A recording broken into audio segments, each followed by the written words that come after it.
think we're live. Hello, hello, everybody. Wow, look at all the friends in the chat already. Let's see who is joining us today. Zinnia, Carol, Bartholomew. Hello, hello. We're here with our Hello, friends from the Tinkering Studio. You guys want to say hi? hi everyone. Um, Hi everyone. Good to be here.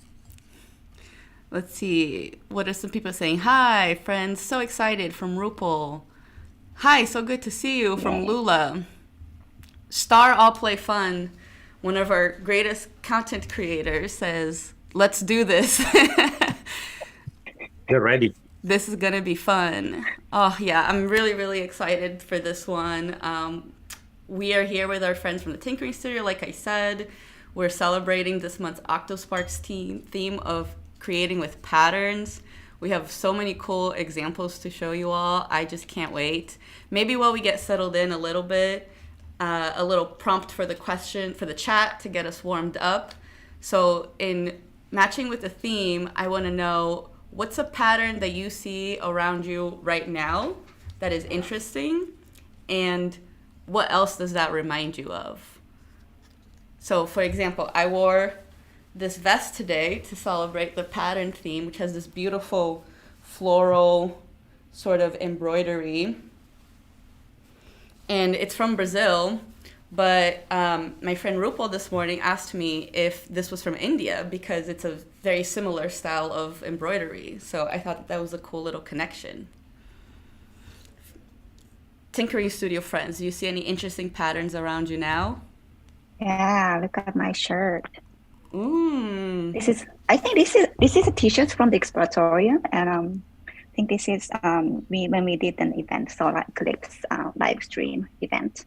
So Cool. you can see all kind of like moon shape on I it. was gonna say, it reminds me of the phases of the moon. Yeah, exactly. I just noticed something out of the corner of my eye. I'm gonna grab it. I'm at my house, and I have sometimes bugs fly in, and I have this little zapper that that allows me to zap some bugs. And I just realized that the mesh, a really interesting pattern that creates some interesting effects that we'll be talking about later on. Yeah, because of the Yeah, just webcam. It also reminds me of no, a basketball. Something about those right? curves. So that's it. I'm just sitting here in the tinkering studio playing around with whatever's on the table, and we've just got some Lego bricks out, and classic pattern reminds me of a lot of like buttons. And then I was also thinking about all the colors and like a Rubik's cube. So I got a lot of patterns just floating around. Patterns, patterns everywhere. Let's see if in the chat we got any ideas. Lula says, I'm watching my plants. The leaves are all perfect. The repeat and the repeat. Lupol says, I see the patterns the sun is making coming through the window at Lifelong Kindergarten. And Dakini says, my Pooch's fur coat has a cool zigzag pattern after a not so great haircut. That's great.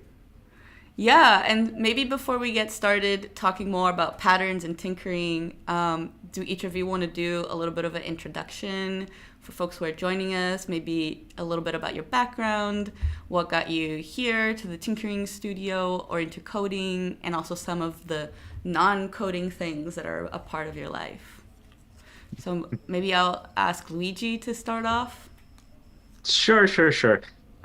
As maybe my name gives away, my name is Luigi. I'm from Italy. I was born and raised there, and I moved to the United States for graduate school in the year 2000, the distant past at this point. And I studied psychology and I studied neuroscience. So my path has been from kind of the harder sciences to education when I started working at the Exploratorium 17 years ago now. So I've been working at the Exploratorium from for a long time, and part of the Tinkering Studio basically from the beginning. And And do you say a little yeah, bit about what the Exploratorium is, just for folks on yeah, the call who haven't had the pleasure to visit in person? Because it's a really, of really cool course, because it's museum. been my life for 17 years doesn't mean everybody knows what it is. Exploratorium is a museum of science, art, and human perception in San Francisco, California. that's been around since 1969. It was one of the first, if not maybe the first, hands-on science museum in the United States, maybe the world. And it's kind of a living laboratory. We have a lot of exhibits, and everything in the exploratorium can be touched, can be experienced by your senses. And the Tinkering Studio is a part of the museum where we create experiences where visitors can make something with their hands, create a project that usually explores art, science, and technology, and the intersection of all those three things. So OctoStudio computation is really part of our bread and butter and the things that we love to explore. And for Yeah. me, my introduction to computation was actually through Scratch. I had never programmed a line of code in my life. And when I started working at the Exploratorium, I was exposed to the Scratch programming language, which in many ways is sort of OctoStudio's granddaddy. So I've never done any programming that wasn't in block-based, visual. But that's been my introduction and my way to think. Wow. Think I actually about didn't it. know that Scratch was your introduction to coding. That's really Yeah. cool. Okay. Ryoko, do you Absolutely. want to do a little intro Yeah. for the friends joining That- us? Thanks, Luigi. That was a nice segue because so I wanted to talk. My name is Ryoko Matsumoto. I'm a museum educator. I work with Luigi and Michael and Steph, who is behind the scene today in the Tinkering Studio at the Exploratorium. So, Scratch was your first experience, Luigi, in terms of the coding? Great. It 'cause I was was going to say, maybe before Scratch, I had played yes, with Pico Cricket, which right. was even That's, yes, before Scratch. that's my You're right. first experience. Yeah. Yeah. So after I don't have any like coding or computer science background. I was working in a school as just a high school teacher in Japan. And then I went to grad school here in the United States. And again, I didn't do any coding or programming. My major was school psychology and counseling track. Then I wanted to do something more like where the learning happening. It might be in informal settings. So I wanted to go out from the formal learning environment, and I came to this informal learning environment, which is more like an after-school setting or museum-based places. And when I was working in Japan, this Pico Cricket is the first, the programming language for me. It was, so if the Scratch is the did you say great? I say Pico Cricket might be great-grandpa. I mean, I don't know, but it's a precursor to Scratch. It's kind of the same drag and drop things, and it could connect to motors and speakers and light, and you can create like an interactive contraption. And I couldn't tell this was art and science or coding. It just had a perfect mix of everything. So that's I fell in love with this world, and I feel like I've been in this journey together with your team. It's been like close to 20 years. So thank you for being so inclusive and developing this together. That's so cool to get a little bit of the genealogy of these visual block-based programming tools. Somebody in the chat, Peter, also says, OctoStudio is great for sending patterns into the physical world with the help of microblocks. You can send patterns to LEDs or microcontrollers and servos making patterns. So that's like one more thing in this family of coding blocks. It's more tied to like hardware and physical materials. So that's really, really cool. And now, Michael, do you want to give a little bit of an intro for the chat, for our viewers today? I would love to. Hi everyone, I'm Michael. I work with Luigi and Ryoko in the Tinkering Studio. I am from Australia originally, so I have a background in jewelry manufacturing and silversmithing, which is how I started to realize how much I loved making things. And I thought that love of making things would translate to digital making, so I went and learned how to code. I did a full stack web development bootcamp. And unlike Ryoko and and Luigi, my introduction was not block-based. It was like typing out code. And I did not enjoy it at all. It was way too rigid for me. I wouldn't put a comma in the right place and nothing would work. So it's actually been super fun for me joining the team. Unlike Luigi and Ryoko, I haven't been here for quite as long. I've only been here for about 18 months. But then starting to play around with OctoStudio and the freedom of block-based coding, being able to like just drag and drop and test and know that if something isn't working, it's not because I'm missing a comma and I can just keep on exploring has been really, really fun. So yeah, excited to share what we've been doing today. Yeah. That reminds me that I used to say that my introduction to coding, I also didn't like it because it was in school in like a AP computer science class, and it was just kind of boring and hard for me. But then I remember that actually I started coding during the age of MySpace because I would copy and paste people's MySpace themes written in HTML, and like that was fun. I just used to not think of that as coding, but it definitely is. That's such a good point, Theo, because if HTML counts, then I did coding in HTML at the beginning of the new thing called the World Wide Web that happened when I was in high school.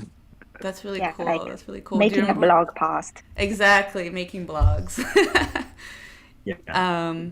And so since we're joined by y'all from the Tinkering Studio, maybe we could also talk a little bit about like what do we mean by tinkering? And then I'm also going to pose a question to some of our friends in the chat.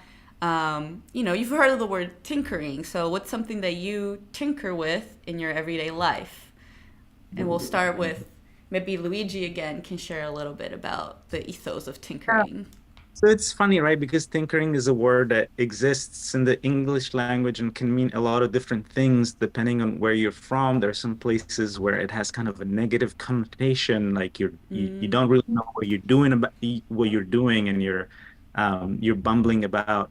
When we talk about tinkering, we think it's a very empowering thing. It is about, taking ownership of your process of discovery and exploration, even when you don't necessarily have the expertise that's been given to you by an authority.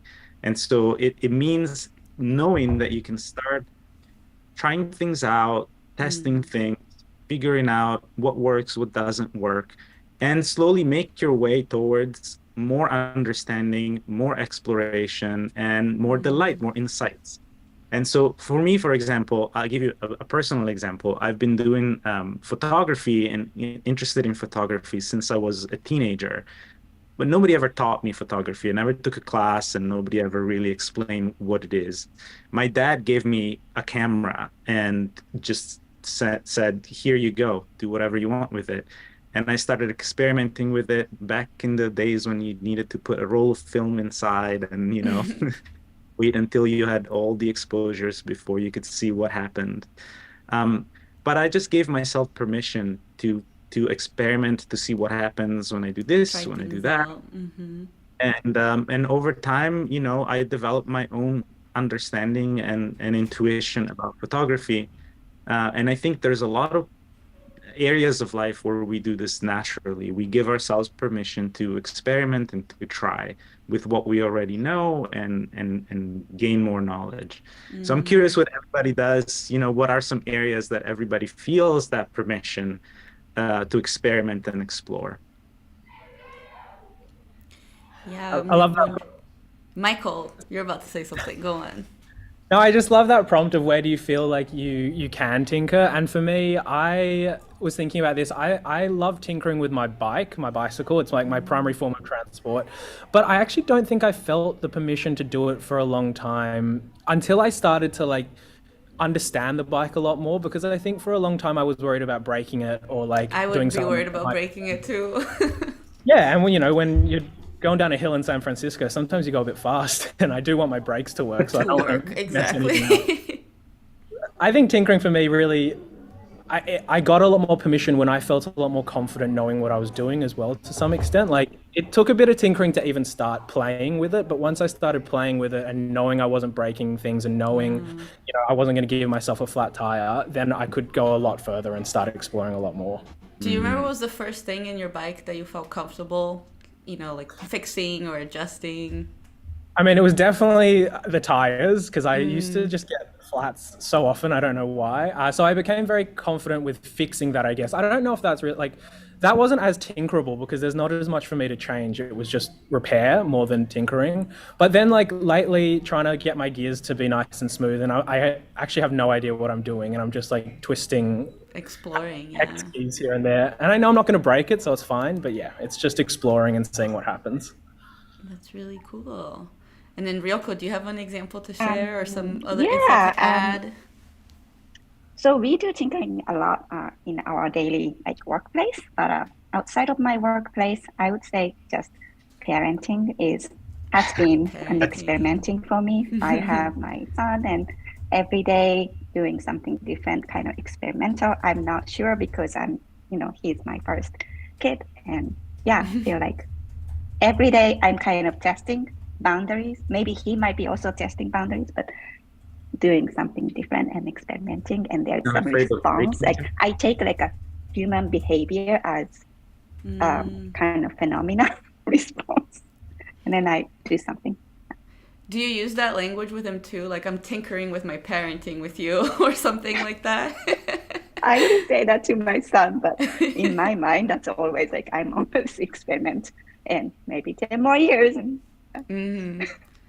Yeah, let's see. For me, I definitely tinker a lot with cooking because I really love to cook and try new recipes and try new ingredients. And I think one of the things that for me is a little bit part of the tinkering process is also like sharing what you've done and what you played around with. And so like food is just something that is so shareable, right? So I really love to like try something different and then share with my friends. Like pretty recently, you guys know the recipe kimchi jjigae, the Korean recipe. It's like a kimchi stew. It's really good, and usually you have to use like old kimchi for it to really get that like right sourness.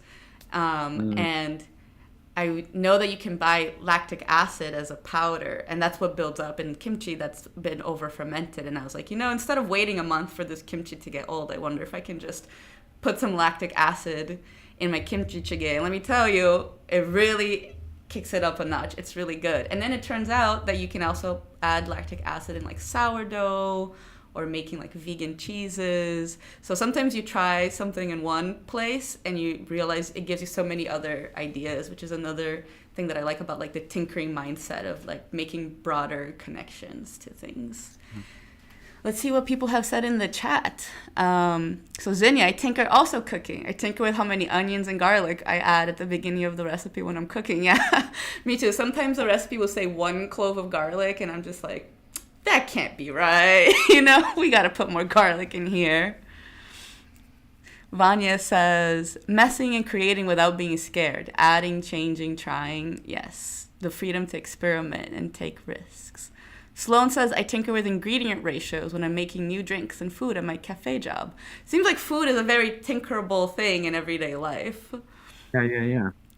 I love Very your cool. example. Like it has the potential for food poisoning, when you're fermenting things. That is the risk, I guess. Yeah, we have to be a little bit aware of the risks. Ryoko could completely mess up her kid, and I can basically, if I get it wrong, I get a photograph that's a little too dark. So I'm playing it really safe. Pretty different risk profiles. Risk taking is part of tinkering. Well, okay. I'm really excited to jump into our activities for the day. So we have 3 different exploration spaces about OctoStudio and patterns that we're going to get into. For people that are watching us, you're welcome to follow along. If you don't have the OctoStudio app installed yet, we're going to put up the QR codes right now. Thank you, Eric.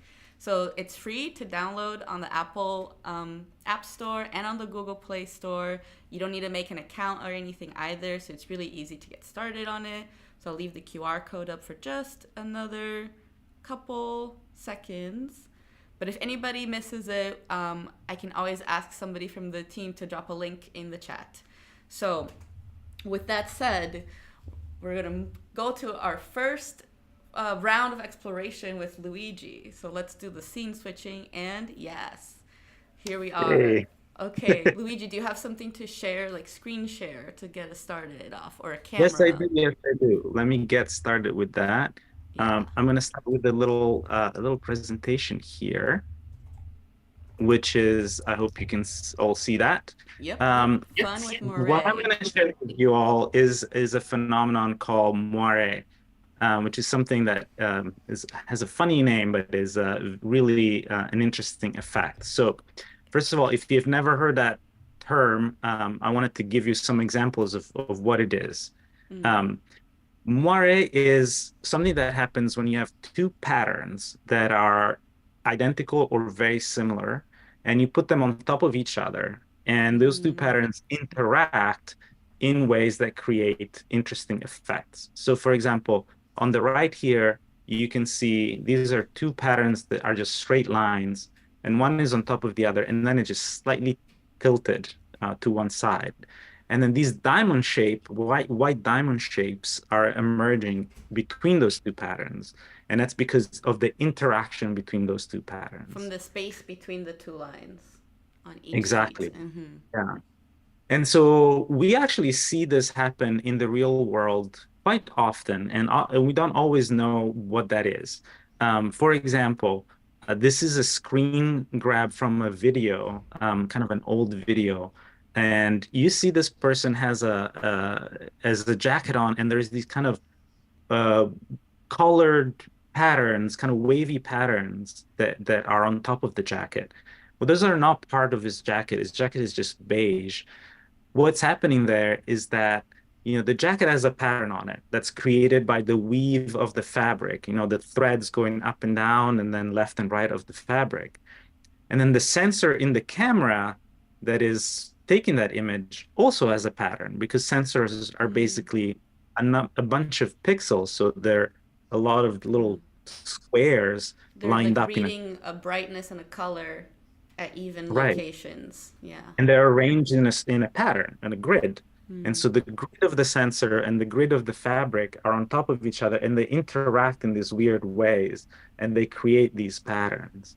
That's why sometimes if you are on camera, they ask you not to wear weave fabric because this can happen and it can be very distracting Ooh. when you're I on have a camera. question now. Why Yeah. does sometimes the pattern also have like a color change? Like in this example here. Like when it's black and white lines, we don't see that. Yeah, it's a good question.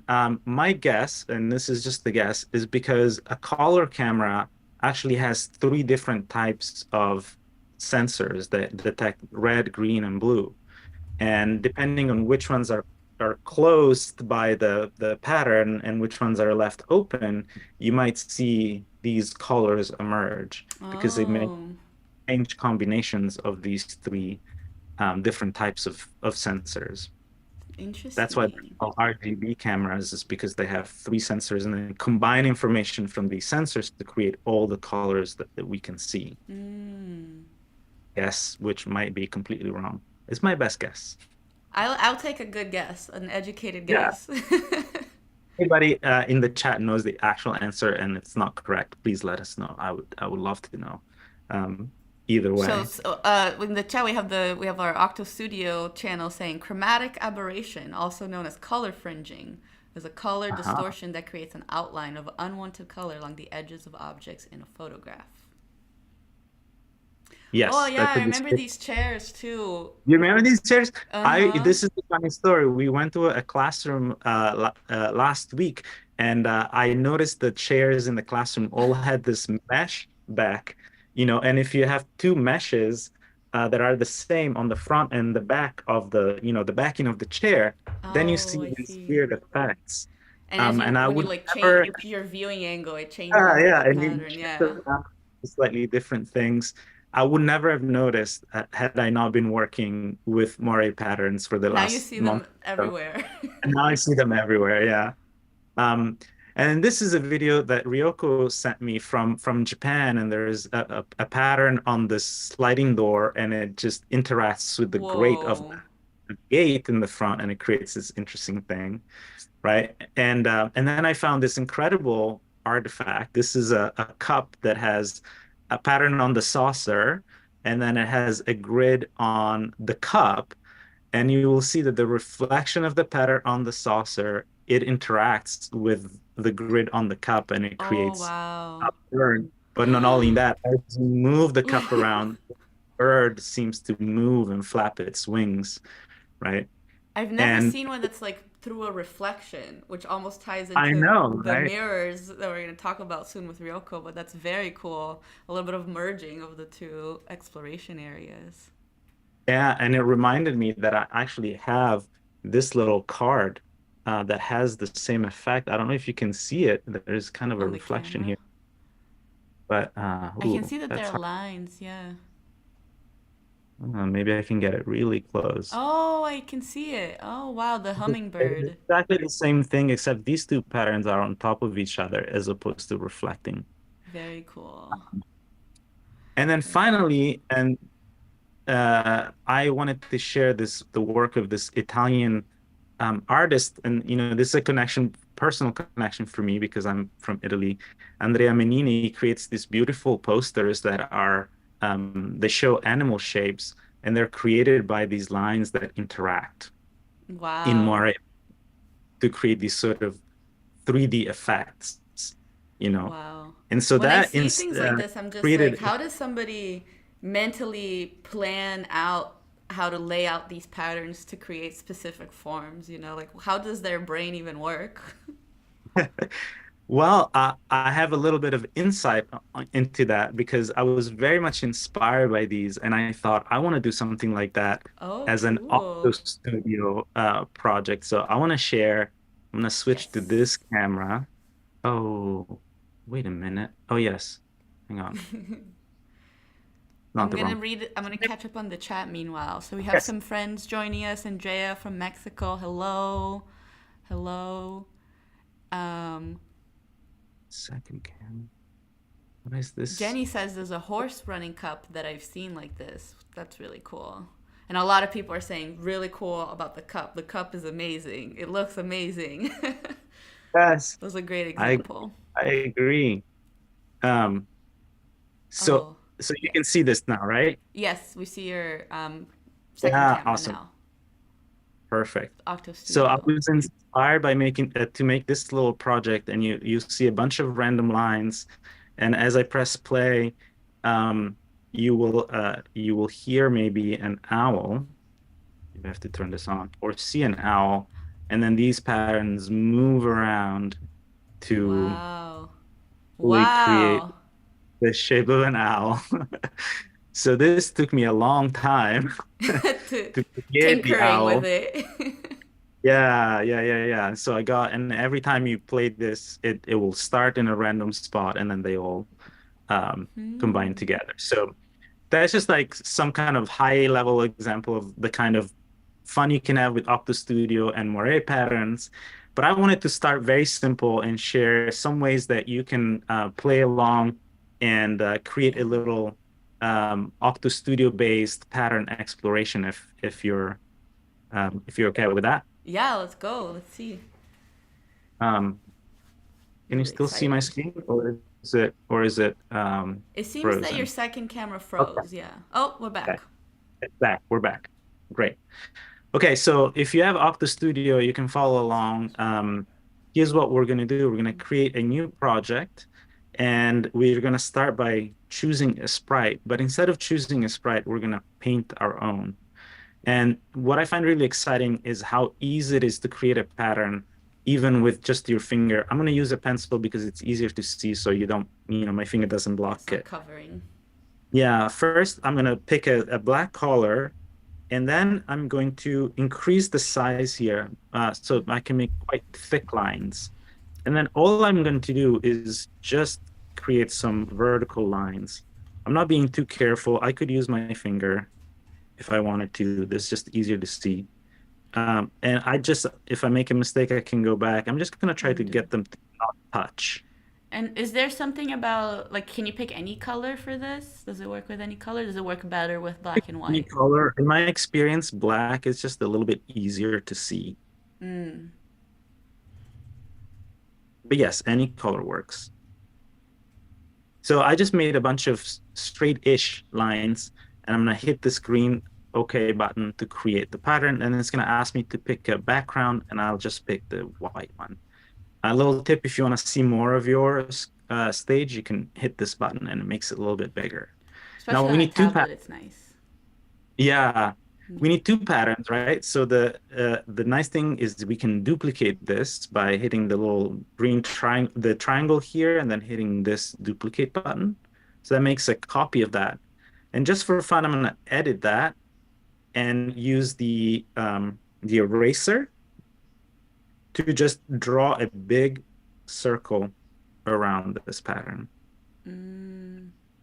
And that erases everything on the outside, and then I can keep going and erase everything that's not inside the circle. So you're gonna end up with like a square and a circle. I'm going to end up exactly with a square and a circle. And I can drag Mm. this around, or you can drag this around, and you can already see that some Oh interesting yeah. things are happening as this moves around. So I'm going to try to line this up. What I want to do is I want to turn this, because at the beginning, you remember those two patterns, one of them was a little bit twisted. So I want Yeah. to see what happens if I turn it. And so I'm going to use this forever block so that this happens all the time, and just put in this turn block. I'm going to turn it all the way around. That's 360 degrees. And I'm going to do it very slow. So the sneaker means it's slow. I'm going to Mm. press play. That Oh circle whoa. is going to turn around. And as it turns slowly, you Oh. can see how the moire starts changing depending on the angle between these two patterns. So those triangles and Yeah. shapes in the middle can become really Definitely a lot of long. diamonds. Yeah. Mhm. So So that's a fun, cool. easy thing to do. How much time do we have? Do I have time to share Show another another little? one. Yeah, yeah. So I wanted to see what it's like to create more precise patterns. I find it really Mm. incredible that even hand-drawn patterns can create this effect, because that way you don't have to be too precise. But OctoStudio actually lets you be pretty precise. So I want to delete this pattern now, and I'm going to create a new one and use this button here, which has the shapes. Mm. So you can do squares or circles. I'm going to use circles. And again, we'll pick black. And this time I will choose the line here and I make it quite thin, right? The thing is, you won't see it right away. So as I draw a circle, I'm going to try to make it as kind of round as I can. And it's filled in, so we want just the outline. The way Mm. to do that is to go on this little paint bucket. We choose no fill, which is this white circle with a little line through it, and we tap the middle. And now we can see that it's just the outline. Now it's very important to press to say OK. We can delete the previous pattern. We don't need that anymore. And now we need to edit this. And the reason why is that now you see this little crosshairs in the middle. That means there's a center to this pattern, and it allows Mm. me this. I can go to the selection tool, tap it to select it. I can duplicate this pattern and then move it around, and it will snap Right to to the middle. the This is crosshairs. such a good tip. Cause Yeah, how did you even discover this? by messing around, By honestly. tinkering. Yeah, by Yeah. tinkering. You And can so then once it's have the perfectly magnetic aligned, snap, but only if you save your yeah, drawing first and then go back to it. Really good tip. correct. So now each time I can duplicate a pattern and it will snap exactly to the center so they're perfectly aligned, and I can make it smaller to try to keep the same distance between the border and the white space to make them the same Mm. size. Or I can go the other way and I can, make it bigger, and I could decide to keep going, as much or as little as I want. So let's say that this is good enough for me. And now I have this pattern. I can easily make it bigger if I want to. And if I duplicate it, now I have two. Oh And wow. You as I'm already moving see this something really around, cool. right, I think you can already see that because they're so precise, the moire effects are a lot more interesting Yeah. and kind of Pronounced. cool to More play with. pronounced. More pronounced. Thank you. That's the word I was looking for. So you can imagine programming this in all kinds of ways, and I'll leave that up to you in the interest of time. But Yeah. I think that you can see how cool this effect might be, right? One very This nice reminds me of thing. like the of a vinyl, the way that you were moving it around and the patterns it was creating, like a vinyl Yeah, spinning. Yeah. yeah. And luckily, right, OctoStudio already has this tilt to move block ready to go. So then you could just now use the iPad Oh, as so cool. a tilting device, and as you tilt it, you can You, create really interesting Mara effects. So you can experiment with this in your wow. hand live with just one Wait, can you one put it block. full screen? I want to see it. I want to see you play with it Uh, full screen a little bit. let's go the Let's full see. glory Full of glory. there it is.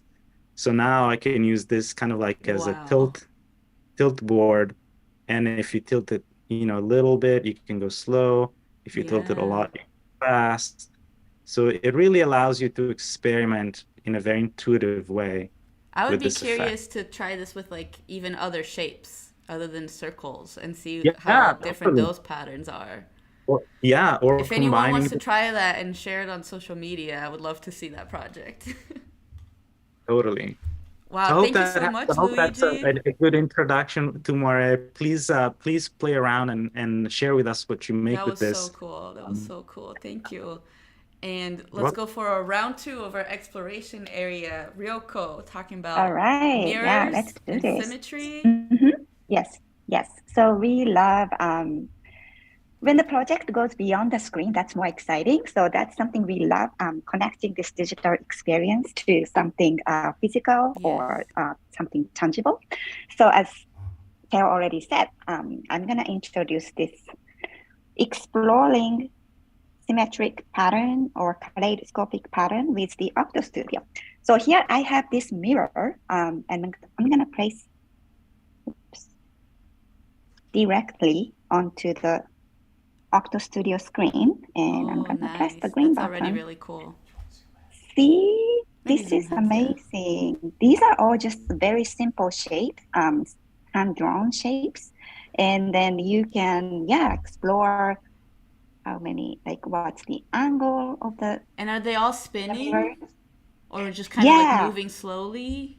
moving slowly, move randomly, and you can kind of explore with the angle of the Mm. mirrors. Yeah. The way that they're moving in their You could shapes see kind of that. reminds me of a tide Mhm. pool or something like that. Yeah, Mm-hmm. right. You could even start with the simple, just emoji things, and just one mirror. I don't know if you can see. You can play around, and suddenly your emoji character can become like a, I don't know, monster. Yeah. This is So like though this one of this those phone filters that makes your face be symmetrical, but it also it's hard to get it perfectly lined up, so you look kind of wonky. yeah. And can I share screen because of Yeah, the yes. time? I'm gonna just go quickly. So yeah, this is the kind of the idea that I was talking about. You can experiment, maybe start with just a single mirror and maybe with just one emoji and explore the Mm. angles of the mirrors. And you can, this is something we already put out on our Exploratorium's Tinkering Studios OctoStudio exploration pages. So no Yes, worry and that, actually, I'm going to these ask somebody information. from the team to drop the link in the chat for people to check it out because it's such a good resource with not just these three exploration areas that we're talking about Yeah, today, but even more. And there's like a lot of video examples and project examples, right. books that are related. It's really awesome. Yeah, and I already talked to some educators who are trying to do this activity with their students Oh, and got cool. a good comment like this page is like so comprehensive, like all have the information that we needed to know. Like when you do the kaleidoscopic exploration with the Octo Studio, like size and rotation and the motion, like move randomly, like these basically three key coding blocks, something that you want to tell from the beginning so that learners can explore on their own after that. So I kind of highly recommend like start with these like simple motion blocks, size, scale, and move randomly. And then you can the make other so things, many things with just those simple pieces of code. Yeah. And then plus the like physical tinkering with the mirror. I think that that's like one of the coolest things about this activity, because you get like some immediate feedback from a physical material, but you also have sort of endless possibilities with the digital of the code and the media, right? You can like make a project inspired by anything, really. Right. Oh, like this there one, you are use a lots picture of of yourself. variables. Oh yes, like bringing yourself to the kaleidoscopic. And again, this I'm using like a 90-degree here, but it's so fun. Like this is a very simple motion, but after seeing this, I want to tweak this because it looks like I'm almost doing sky diving. Oh yeah. And then at some point, like my hands, both hands are kind of connecting together between two of me. So like I wanted to do something. I've seen those around videos there. of people skydiving where they hold hands and they, you know, are like turning around and so around. you could do something like that. That's really cool. Yeah, more ideas. I'm gonna just go quickly. Like you can play around with like the transparency, opaqueness, and again, don't worry, these informations are all on the website. So changing rotational point. Like if you look at these just two motions where you have the rotational point, that changes significantly, like how the object spins. So like this is also important information. Yeah, this. Oh yeah, rather than like randomly placing object, I also found like if you just line up things like kind of systematically and play around with the mirrors, like this was very fascinating for me. From symmetrical, just one mirror, and then if you kind of fast forward. And the shapes are so simple, but then with their movement and like this one, it's so simple, but then the result is so unexpected. I love stuff like that. Right. So it's just from 180 degree to 90 degree, and now it looks like a kind of squarish. You can also bring yourself to kaleidoscopic patterns.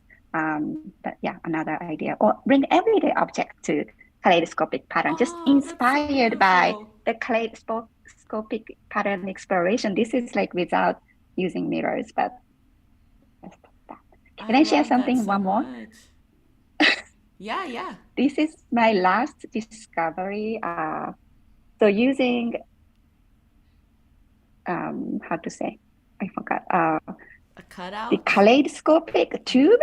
You see, like you have sometimes like in a toy store, you can get this kind of kaleidoscopic tube. And inside that tube, you have like a triangle mirrors. And I created something with the OctoStudio project and make it the space dark.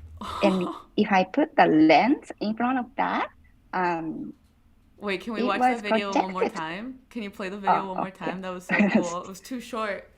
I want to see it. It was nicely projected on the screen. So I just shared the last part. And then can somebody make this also, like out of a paper towel tube and some mirrors? Here I have. This is just a toilet tube. Okay. Thing. Exactly. And because we use this kind of mirror, like you can easily cut out with the scissors. This is how I made the mirror. But inside this is just a thin. 3 of them. 3 of them. Just take it together. Very cool. And then after that, I also discovered I was using this as a mask, but then I realized you can make this also inside the OctoStudio. It doesn't have to be physical. Right. You can like have a sprite that's just a cut-out circle. That also works. So I haven't documented yet, but I just wanted to spread the idea. That's really, really cool. Now I want to get a magnifying glass somewhere so I could try this. Yeah, it's like a $2 magnifying glasses that you can get anywhere. Oh, thanks so much for sharing that, Ryoko. I'm sure a lot of people are feeling very sorry, inspired. it was kind of rushing. Yeah. No, it's all good. It's all good. We're hanging out. We're sharing our ideas. We're moving on to our last exploration space for today with Michael, So, Michael, do you want to go straight to like a camera or a presentation? Yeah, I will share screen to start off with. And Tara, can I just get a Okay, quick cool. time check? How much time are we trying to finish right at the top of the hour, or are we? No, because we started, I think like almost 10 minutes, 5 to 10 minutes late, so we can go a little long. Awesome. You Okay. definitely got your 10 minutes, is what I'm saying.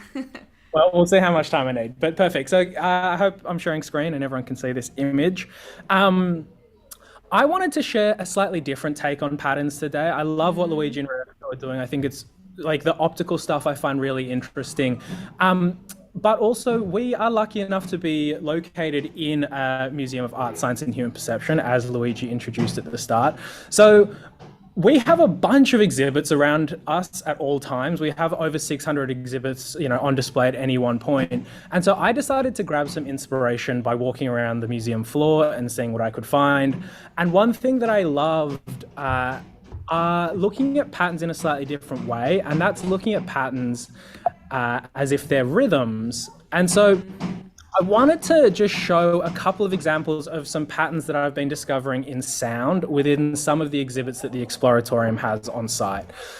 So this first one is a really cool one. It's been around for like 30 years plus in the museum. It's called Whole Saw Rhythms, and I just want to play a clip, and I hope that I shared with sound, but let me know if I didn't. Oh, I hear it.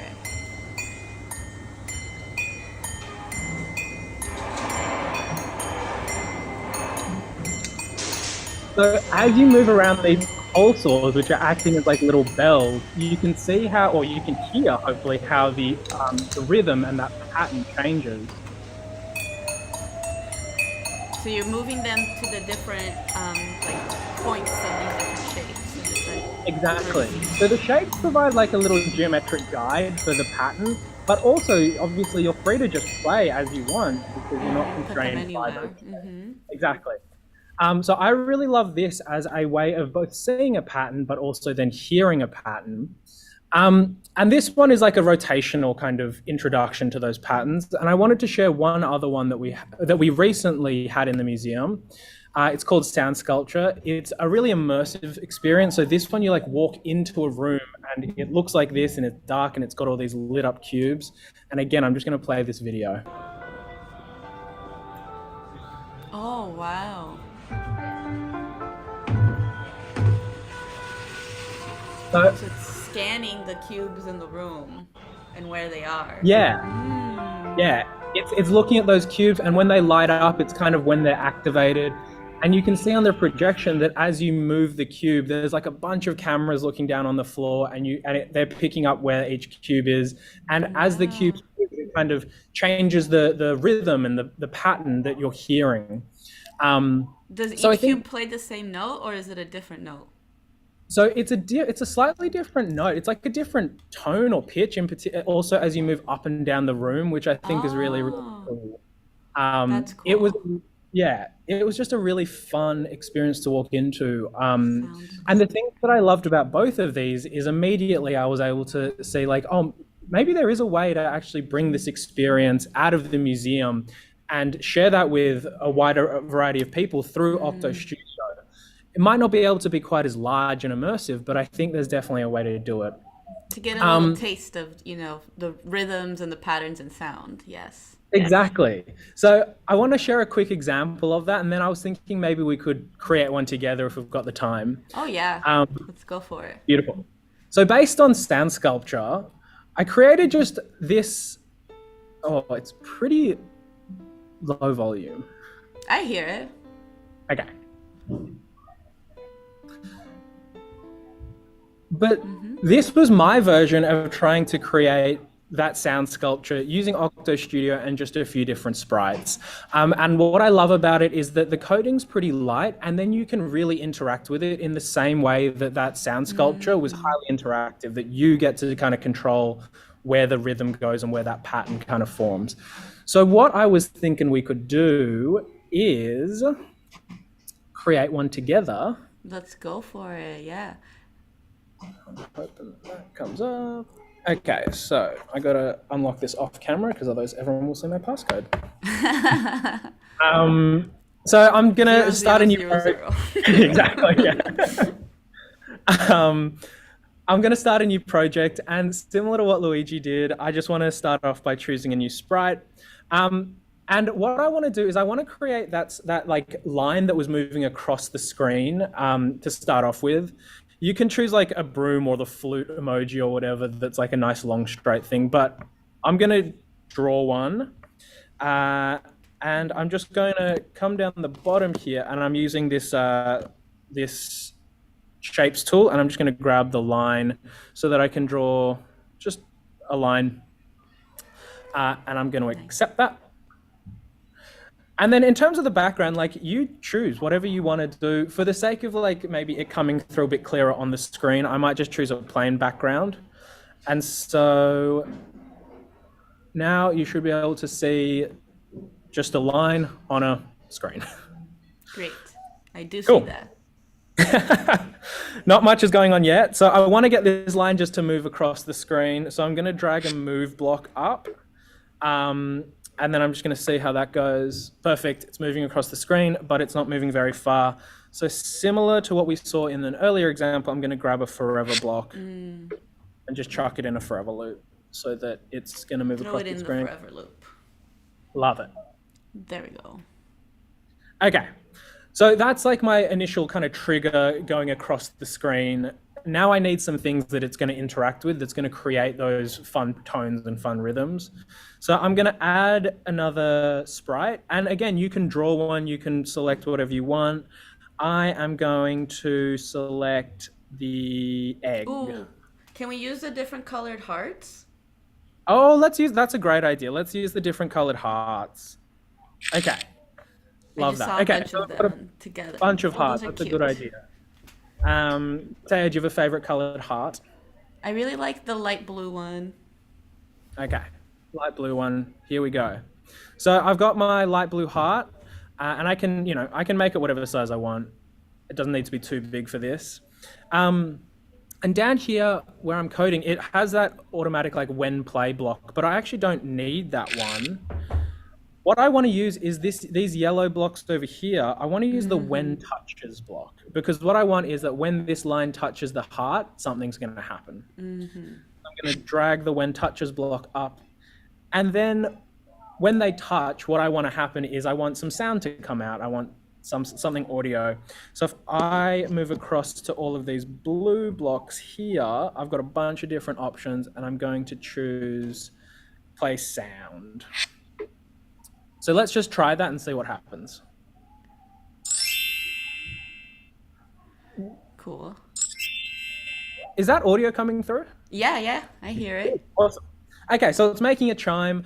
The thing I really love about OctoStudio is the amount of options they give you. So if you click on that little chime block, the microphone lets you record your own sound, but this little speaker gives you this huge library of different sounds. So you can really investigate and play. Down the bottom here are just some like notes created either by like a piano, a guitar, or a saxophone. And I'm gonna go with like a classic piano vibe. So maybe I'll just choose C. So now my heart is just making a C sound, the note C, when they interact and touch. So I'm There's happy something with fun here about Sea of Love or something that we could do, but we'll skip it. We'll skip it. You think about the pun, and we'll get there. So now I want to make a bunch more because I want more tones. So I might go red heart, and a really cool trick I've found in OctoStudio is because I'm using pretty much the same code for all of these different sprites now. Instead of continually having to like delete this when play block and bring in the when touches, if I go back to my blue heart that we just created and I like long hold on that, on the little block of code, I can do like duplicate, which just duplicates it for this one sprite. But if I do copy script to, I now have my red heart, and if I click copy script to that red heart, when I go back to my red heart, I now have that code copied over here, which is really, really useful when you're making a lot of these different sprites, a lot of sprites that kind of do the same thing.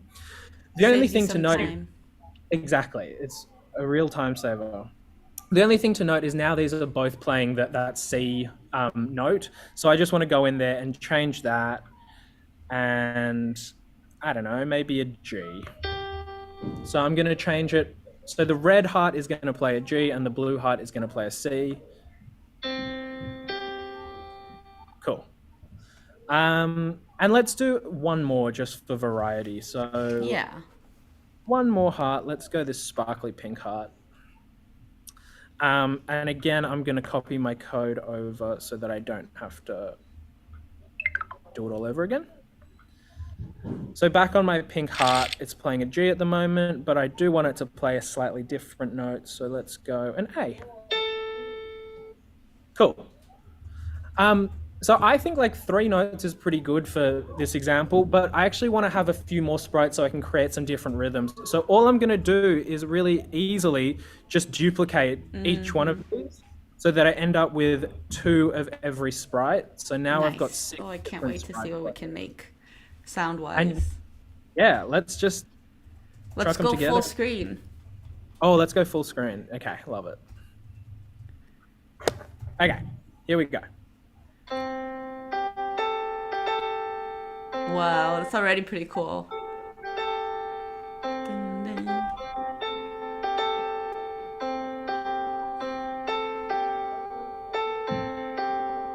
Ooh.